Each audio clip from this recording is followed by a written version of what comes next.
Hi everyone, welcome to my channel. My name's Mark and I'm a model railroader, a garden railroader. Welcome to my garden and please join the fun. I'm a member of the Puget Sound Garden Railway Society. Most of our members are located in Washington State. In the next few videos I'd like to give you an idea of what garden railroading is all about. It's not just running trains on a loop, although that can be a little pleasing in a nice sunny hot afternoon. There are so many facets to garden railroading and so many things to consider. Will your tracks be on the ground or be raised? Will you be running diesel, steam, gas, or electric engines? What era do you want to model?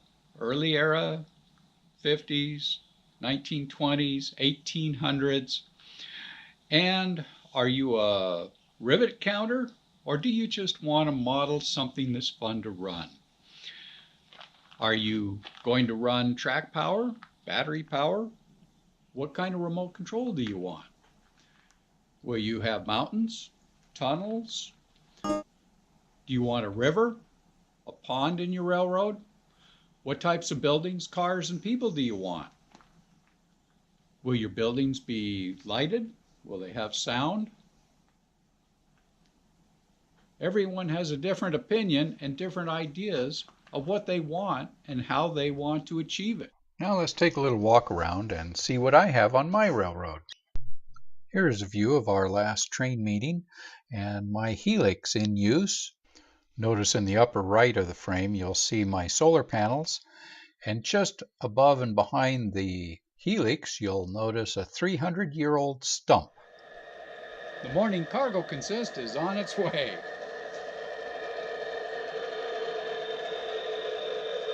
Spider webs and all.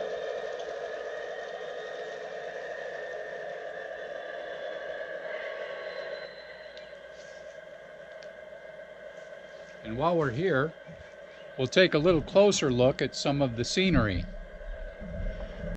If you look real close, you're going to see that the train engineer had actually stopped to help Desi Arnaz under the hood fix the engine, while Lucille Ball is leaning up against her long trailer. And here we have one of the costumed ladies from the Old West ghost town waiting along with the other passengers for a ride home after a long day's work in the saloons. The Old West town is short a few buildings right now because they're in the maintenance shop being repaired. To control my sidings, I use 12-volt electrical, but I don't use it from the house currents. I actually have solar systems set up to charge the batteries. Here's one of my solar setups here.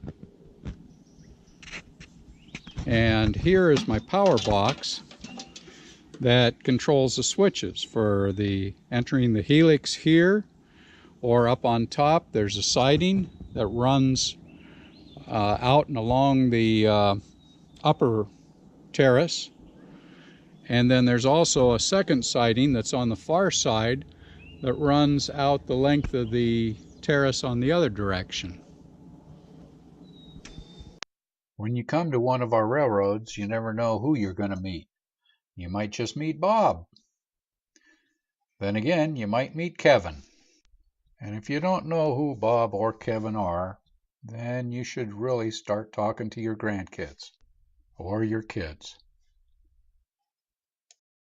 Here in the Great Northwest, we do get a little bit of snow, and most of our club members are prepared for this snow. Neither hail nor rain nor snow shall keep us from running our railroads, because we can run trains with remote controls standing on the porch. My buildings are, for the most part, simple G-scale kits from various manufacturers. In the beginning years of my railroad, these simple kits were cheap and easy to come by.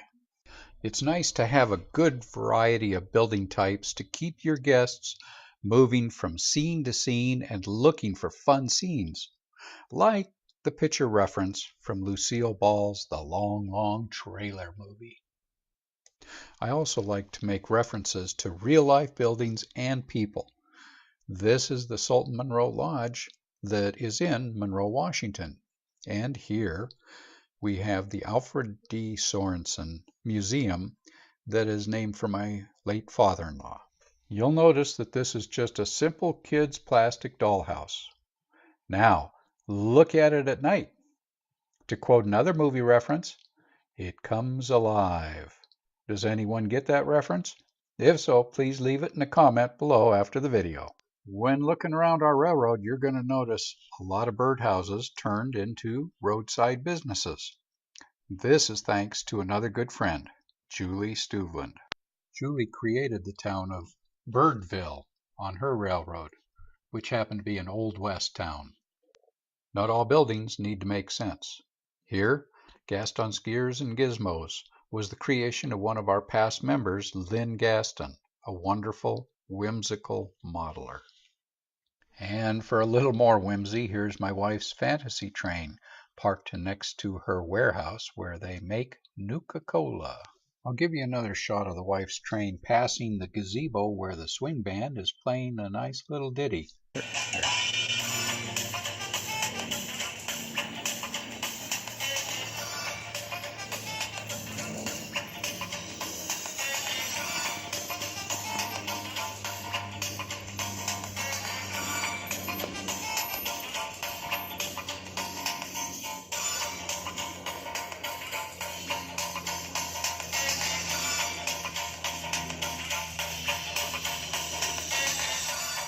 In the next few videos, I'd like to show you some of what our club members have done for their layouts and have you meet some of the members. You will get a chance to see the innovations our members have come up with to overcome the obstacles that they have.